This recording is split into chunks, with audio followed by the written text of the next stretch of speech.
Good morning, Smogon! Today we are doing a battle between BKC and Laurel.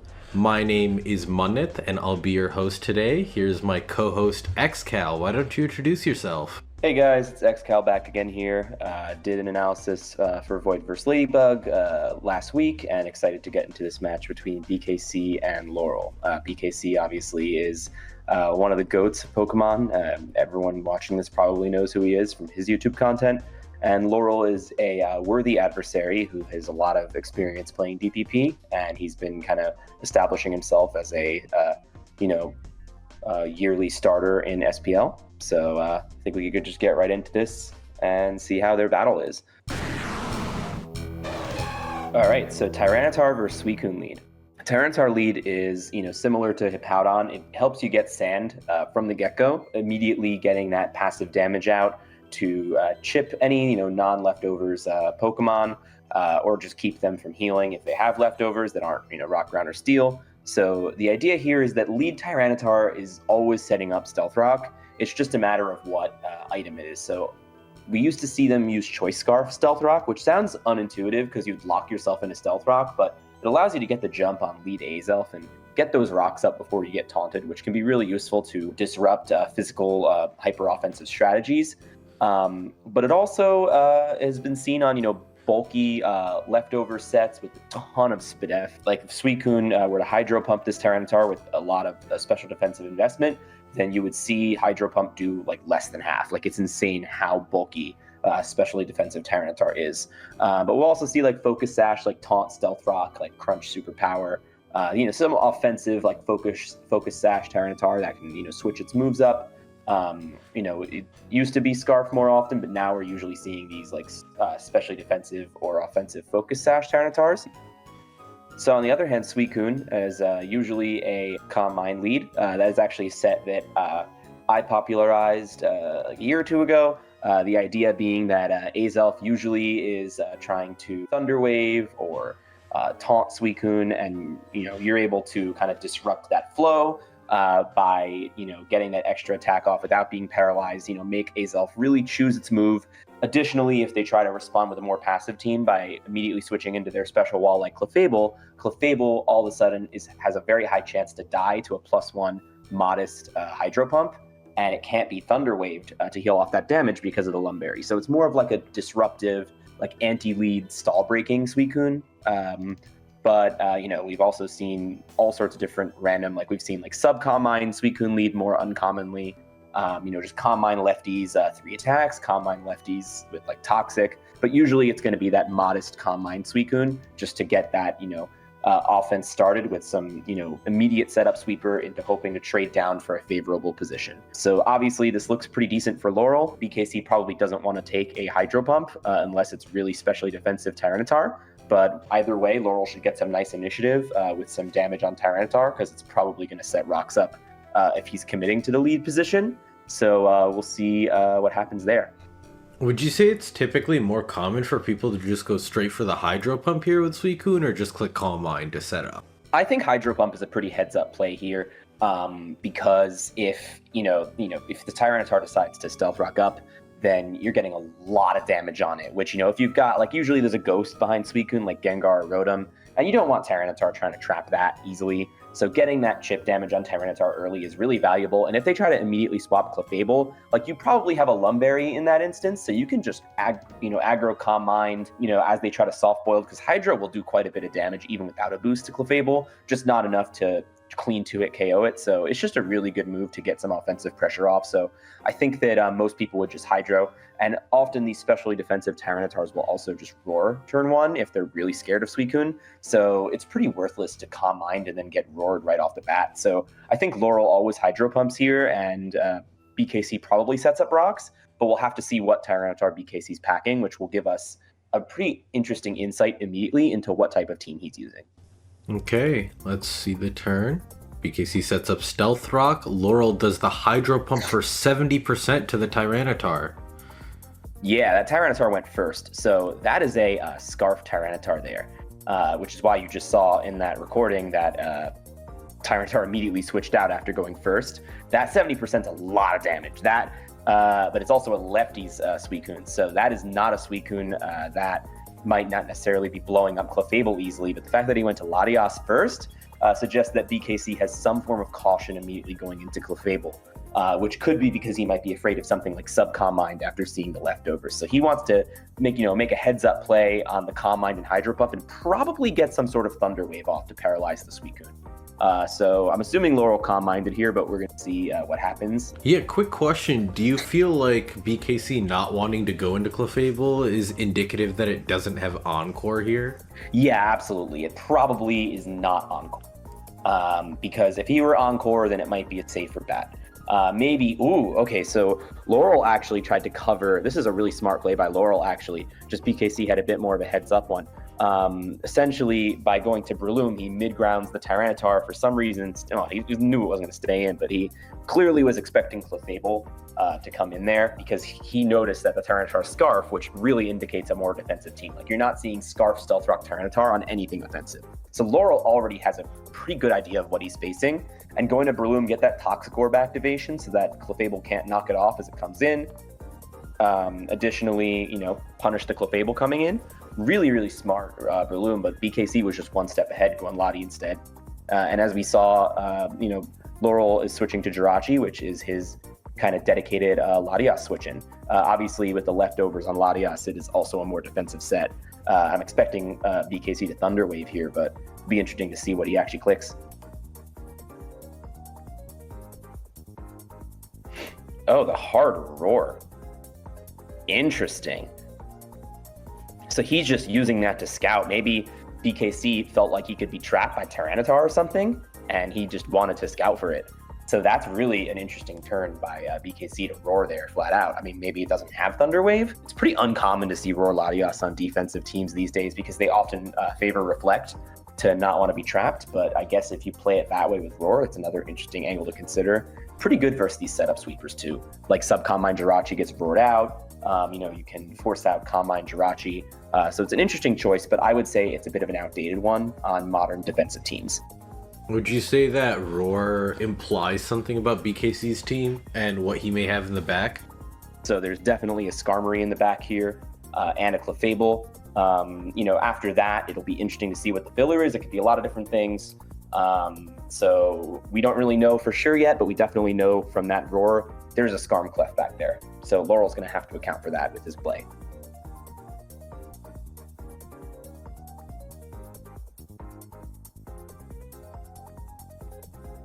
So Rotom's in now, switched into the Ice Beam, which is pretty smart. You can see it's faster, which is not usual to be faster for lefty kind of team.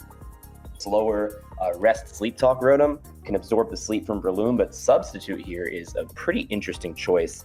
You don't usually see that on a pretty defensive team anymore. That's another kind of old school set that people don't really favor anymore, to use sub Rotom. You've seen it with like Charge Beam to really disrupt teams without Sand because it could like sub on Clefable and stuff, so it could hit a really good matchup. But on with Sands and lefties on a defensive team like this, it's a pretty frail Rotom set relative to what these teams will usually favor. So I'm assuming it's going to be sub Thunderbolt, Will-O-Wisp, and Pain Split, just as like a disruptor. Chip stuff kind of offensively. Use it to scout out some moves. And Laurel is not even going to care about this thing because, it's just not usually a super threatening Rotom set. And he's just going for the rocks, and he wants to already get these. Ooh, okay, that's a big Fire Blast miss. I mean, that's pretty lucky for BKC to dodge that Fire Blast. Clearly, if he's committing this hard with Heatran, there's the Flygon. Okay. So, Laurel did a pretty smart pivot there to protect his Heatran. But with the Thunderbolt and the Pain Split, it's probably pretty free for Laurel to go Breloom here to start punishing this Rotom and get it out of here. But clearly, this is a pretty annoying Rotom for, oh my god, that was an interesting Heatran to go on the Will-O-Wisp. Okay, so now he's actually scouted out the Rotom because it only revealed Sub and Thunderbolt before, but now he's committing hard, so he's probably going to have to go Breloom now to get this thing out of here. Yeah, I guess he didn't want to risk going into Breloom on a Shadow Ball or something and losing a ton of HP. Yeah, no. And now he's pretty confident that it is the set that I mentioned, Sub, Thunderbolt, Will-O-Wisp, Pain Split, which is why he went Breloom. He kept Breloom healthy and sacrificed Heatran because he assumed with Clefable, Tyranitar, Latios, that Heatran probably wasn't going to have a ton of value. So he wanted to use Breloom healthier to kind of disrupt instead, which is kind of his dedicated breaker. I mean, Breloom is just so hard for defense to deal with pretty consistently, especially with this Spore Focus Punch set. Ooh. But BKC staying in, I mean, it probably lived a Seed Bomb. Maybe he was trying to make Laurel's life harder by, making him think whether he can Focus Punch or not. Maybe he's trying to get a pivot into Latios or Skarmory. Jirachi. That is a really, interesting. Okay. So Laurel probably tried to cover the Rotom Stay and potential Latios, but he also landed Jirachi, which is really interesting. This is a Protect Jirachi. There's no way it's going to drop to a Scarf Flygon Earthquake so easily, assuming this is Scarf Flygon here. Unless it crits. And that is a huge crit. That was not one-shotting the Jirachi. There's no way that was going to kill. Here, pause for a sec. I want to go a little more in depth here from the sequence of turns that we just saw. Yeah, obviously, you can see Laurel saying sorry there. Yeah, that is probably either physically defensive or it had enough EVs to eat a Scarf Flygon Earthquake. Scarf Flygon does not have a ton of power, so that was just not going to take it out, and especially on this defensive team of BKC. So you can see the Skarmory coming out now, and because the Jirachi's been revealed, it's pretty obvious that Clefable is BKC's last tier. So we kind of have a good idea of what BKC's team is, but Laurel's is looking kind of quirky. You usually can't really afford Suicune, Breloom, Flygon all in one team, because kind of the way DPP team building is, for example, you'll see a lot of teams with not really an ice resist, just throwing that out as kind of a random type, because there aren't really offensive ice types in this tier. You've got Mamoswine, it doesn't even learn Icicle Crash in this gen, so it's really not a very relevant threat. Weavile is pretty terrible, can't really break Skarmory easily, weak to Stealth Rock. So you can afford a team with no ice resist, for example. But one of the big offensive types in this tier, probably the best one at breaking and one of the best offensive types overall, is the fighting type. I mean, you've got Tyranitar trapping a lot of Pokemon that are resistant to fighting, like flying types, psychic types, ghost types. Those are all fighting resists. Look at BKC's team. You've got Latios and Rotom as the only fighting resists. And, Tyranitar can trap both of those for a fighting type. Like Breloom, look how threatening Breloom is. Even he was able to spore something, and then he had to make BKC play around it properly. It's a lot of that kind of give and take.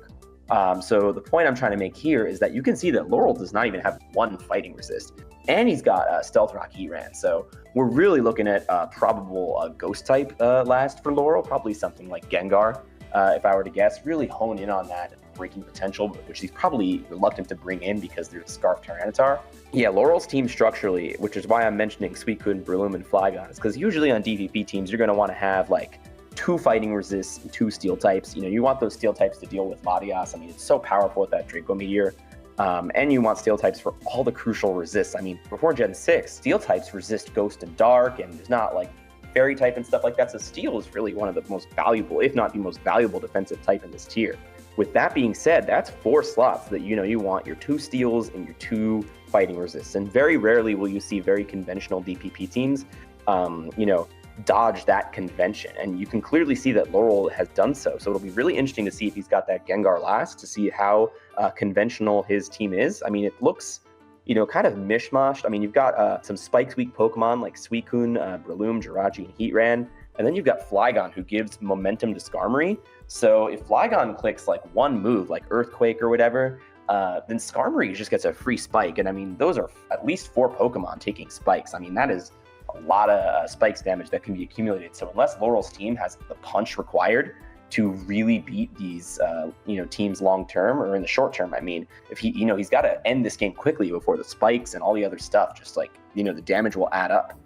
It's a weird team. I mean, it'll be interesting to see what the last is, but clearly there's some convention that is not really being followed in terms of having a long-term game plan, at least in my opinion. So, I mean, BKC now going to the Skarmory, we're going to see it probably just get a free spike, and, we'll see how Laurel navigates that.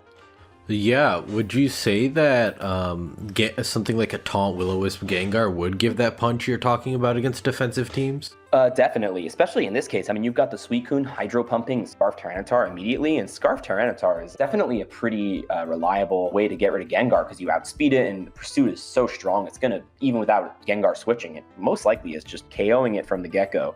Gengar is really annoying for defensive teams to handle. I mean, it's immune to Clefable Seismic Toss. It offensively pressures Latios and Rotom, outspeeds Jirachi, taunts Skarmory, and it burns everything. Clefable can't really sustain Focus Blast and taunt either because, Focus Blast will clean to it KO it. And, so Gengar can put a lot of work in. And additionally, it would really fit well on Laurel's team because it's not a terrible solo fight resist if the team's offensive enough, because it resists Breloom stabs and it outspeeds Ape, and those are two of the most threatening fighting types in the tier, especially with Machamp being banned. And he's got Stealth Rock Heatran, who can easily have its Stealth Rocks removed by Starmie. Heatran usually needs some support to keep rocks up against Starmie teams, and Gengar would be the perfect spin block, especially paired with Scarf Flygon, because if Gengar goes down to Starmie, which should outspeed it, then Flygon is outspeeding it and can U-turn and threatens a strong outrage against it. So yeah, I would say that Gengar would by far make the most sense as the last on Laurel's team. Sort of like one of those Rose Raid teams, but except it's going for a Breloom variant over Rose Raid for extra breaking at the expense of Toxic Spikes. So that would be my assumption, and I do think that would definitely help Laurel to break more defensive teams more consistently. All right, let's see what happens here. Laurel pulls back the Flygon into Jirachi as BKC sets up that layer of spikes like you said. There's the leftovers on the Skarm. Notably, the Clefable Jirachi does not get leftovers. That is a really smart pivot into Jirachi because Fire Punch has a 20% chance to burn. Rotom is low and asleep. This is really all BKC can do. His team is structurally very weak to opposing Jirachi, especially when he's, lacking some spikes up, and he also, needed to scout because actually, if you pause here, Laurel made a really smart play going to Jirachi to pressure the Skarmory. We don't know Laurel's last. Maybe it was his best option overall, but he was able to really correctly bluff a specially oriented Jirachi set, which could Thunderbolt Skarmory and do a lot of damage. So that's why BKC opted to go Clefable. But then when Laurel realized this is a physically oriented Jirachi, after using a Smart Protect to heal some leftovers, he's going right back to Skarmory because that's his physical Jirachi response. And as we can see from BKC's team structure, especially without a bulky Rotom, it's looking pretty weak to opposing Jirachi. Opposing Jirachi can be a very menacing threat to defense if you're using certain structures without a ground type. Usually you've got Hippowdon, Quagsire, I don't know, some really bulky ground type to help with Jirachi, but BKC does not have any of that. And his Rotom, which kind of is his substitute ground type, is not exactly going to fare that well against Jirachi. So BKC is going to have to rely on his Skarmory to get rid of this Jirachi, phase it out, make it take spikes. That Jirachi does not have leftovers either.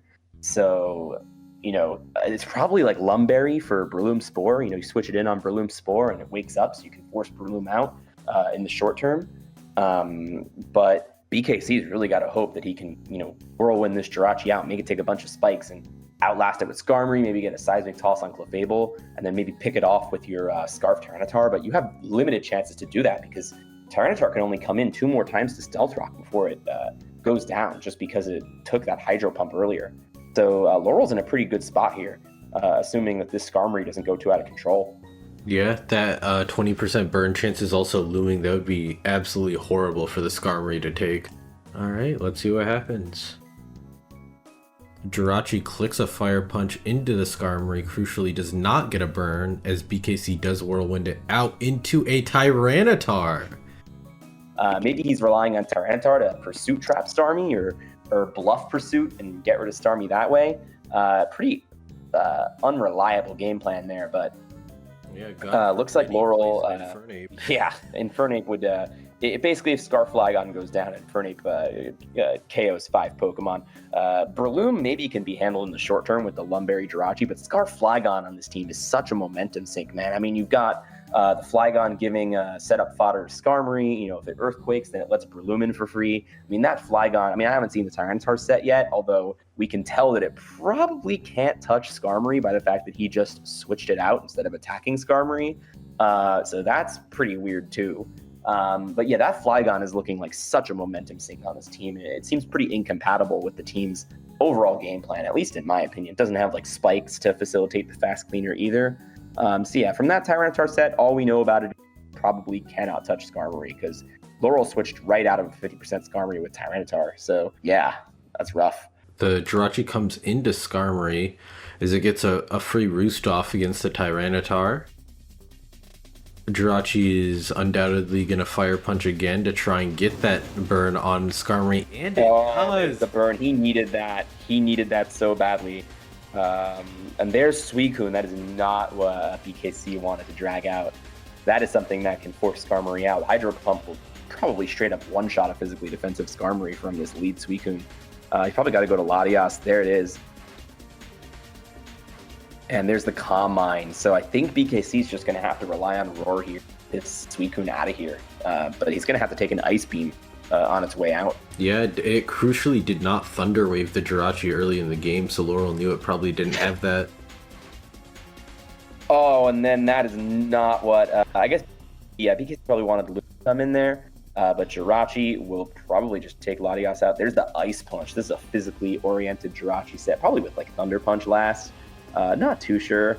Oh, and is he trying to wake up the Rotom now? That would be interesting. Yeah, Laurel goes into Tyranitar on the sleeping Rotom. It does not wake up. We see a Scarf Pursuit here? No, we won't. Skarmory. That was a smart Skarmory because BKC knows that Laurel didn't even bother. And there's the Dragon Dance. Okay, hold up. This could just win right here. Pause this real quick. Because the thing is that with Tyranitar Dragon Dancing here, usually these things have Crunch, Earthquake, and Fire Punch. You know, it's going to want that Fire Punch or Stone Edge to hit Skarmory at +1. Pretty weird that it switched out of Skarmory in the first place. But BKC going to Skarmory there was really smart because, I mean, he's like, oh, my Rotom is probably dead anyway. But I know that he switched out before, so Skarmory can either get a Spike Up or heal, you know, take advantage of the fact that the Tyranitar switched out before. But also, just want to highlight the combination of Breloom and Tyranitar here, as Breloom can put something to sleep, and if it stays in trying to wake up, then, you know, Pursuit Tyranitar can come in and sneak in on the sleeping Rotom, and then, you know, it's trapped. It's going to be certainly removed from battle. So Dragon Dance Tyranitar on this team's also a little weird. Hopefully this thing's got some coverage for Skarmory, or else Laurel has made a pretty crucial team building mistake, I would dare say, if he cannot touch Skarmory here. So we'll see what he uses. The Ice Punch. Oh, yep. Does. From my Let's pause here. experience, that the Ice Punch usually means it's like Stone Edge, Earthquake, but why wouldn't you go for Stone Edge there if you had it? So the reason why Laurel clicked Ice Punch there is that was probably his powerful move against Skarmory. I think that he probably is Crunch, Earthquake, Ice Punch. You know, you want Crunch to hit like Ghosts and Starmie and stuff. Don't want to use inaccurate Stone Edge maybe. I mean, this is a fine Dragon Dance Tyranitar set, but it's not properly supported on this team that has no Starmie or Spinner to remove Skarmory's hazards, nor does it have something like Magnezone to trap it. I mean, it's not a great fit for the set because, I mean, the most he could do to Skarmory at +1 is 23%. I mean, that is abysmal. And BKC, maybe he could have gotten a heads up and been like, okay, Laurel immediately switched out this Tyranitar on my 50% Skarmory. This probably would be a good turn to roost. So I actually think that BKC messed up by whirlwinding here. I think BKC should have gone for the roost after that Tyranitar initially switched out. But I guess he was just really scared of this Tyranitar getting out of hand, and maybe he wanted to like fish for a Stone Edge miss or something. I actually think he kind of messed up there. I think he should have gone for the roost instead. But, you know, Kuhn's dragged out again, and Skarmory's really low. After the burn, it's going to be at, I think, 16%. So Skarmory's effectively removed from the battle now. It's looking really bad for BKC. Yeah, let's see if he can pull this back. Suicune comes out. Yeah, gonna mention there's been a lot of bad luck on Seaside, having his Jirachi instantly crit by Flygon and then getting burned really early. Oh, he's gonna save the Skarm and go straight to Clefable. That was really smart. You know, Laurel's like, oh, he's probably gonna just stay in. I'm gonna Ice Beam. But BKC called out the Ice Beam. If BKC switched in on Hydro Pump, that would have been really tough. But he ended up deciding, you know what, I'm going to take the chance and preserve this extra sack, extra material, and I'm going to take a risk and assume he's going to, you know, Ice Beam. That was a really 1% on the Clefable. Oh my god. That could have KO'd if it was Modest Suicune. That was probably a mid-roll from that Kun. But BKC had to take the risk. I mean, this position's really bad. And there is the second Calm Mind on Wish. He is trying to stack up some Calm Minds. Laurel should Calm Mind again on the Protect. because it's pretty obviously coming. And he tried to Hydro. That was not a good play, because it was really risky for BKC to not protect there, where he can live that +3 Hydro pump. So that was just kind of a misplay from Laurel. Okay, so yeah, see 71%. And Clefable's back at 35, and it can protect again. I guess you can go to Jirachi here. Okay, Flygon, all right. I guess Flygon actually works too, because Skarmory's low enough to where he's just going to force something to get KO'd. So, yeah, he's going to have to sacrifice Skarmory. That'll lock the Flygon into Outrage, though, so is committed to. I don't think he necessarily had to go Flygon here. I feel like he could have gone to Breloom or Jirachi or DD Tar. I mean, he could have just gotten a Dragon Dance up. Yeah. Looks like BKC's going to have to fish for some confusion here. Yeah, this is a really... Seeing the value of Protect on Clefable. Yeah, it's putting in a lot of work to him. And there's the her confusion, so Clefable's going all the way back to full. Yeah, this was not the appropriate route for Laurel to take here. I think he really had to basically send any of his other Pokemon in, and he would have had a pretty strong end game. He did not need to chance this to confusion. And although he's gotten unfortunate with these confusions, he got a lot of favorable luck early in the game to come out of this. I feel like from a team building point of view, at least in my opinion, I feel like both of their teams are a little suboptimal and kind of outdated, taking on some weaknesses that I feel like a lot of other DBV players probably wouldn't want to do. Like BKC, pretty weak to some physical offense, like, a Dragon Dance Tyranitar and Jirachi, using that Scarf Rocks Tyranitar, which has a hard time keeping up hazards in the current metagame. And then you've got Laurel, gives Skarmory some, setup fodder and stuff like that. The Focus Punch Breloom, so he couldn't even, one-shot the Clefable with his Breloom. So this Clefable is really putting in insane work here. Tyranitar came in and just got seismic tossed. So yeah, I think that Laurel actually was given the favorable end game, and he just kind of took a suboptimal route and got unlucky at the end, despite the early game luck. And it looks like BKC is going to walk away with this. Clefable's healthy; it's probably going to be able to contend with Flygon, and Jirachi probably does not have favorable. Taken so many hazards already, so it's quite low. I think that through this game, you're able to see the kind of flaws that I've remarked on from both of their teams. But BKC is just pulling this back with such an impressive maneuvering in this mid to end game. I mean, the heads-up play to send Clefable in on that Ice Beam from Suicune, whereas Laurel could have just been like, I'm going to Hydro Pump, and he couldn't switch into that. So BKC has really played every single out he could in this endgame to claw his way back. I mean, this is some extremely impressive gameplay from BKC, despite a lot of adverse turns happening early for him. So yeah, I mean, honestly, pretty impressed with this game. Yeah, notably did not get flinched by the Jirachi, which could have been a potential lose condition as well. Ooh, and there's the knock. The knock seals the game, because that was the best move, because even if Clefable, goes down now, Tyranitar's Scarf, and when you know the Flygon's Choice Scarf, your own Tyranitar's outspeeding. And there's that crucial Tyranitar last Mon to close out the game with a crunch. Yeah, that was really well played. Yeah, that was a pretty interesting. Laurel got some pretty good luck early on, made some smart moves in the early game, used a team that had a lot of drawbacks in a long-term battle, namely Spikes and Skarmory as a whole, which is kind of neglected in the team building process. Didn't face any fighting types, so I guess the fighting resists or lack thereof didn't really matter that much. But this game just comes down to Laurel getting those early turns going in his favor.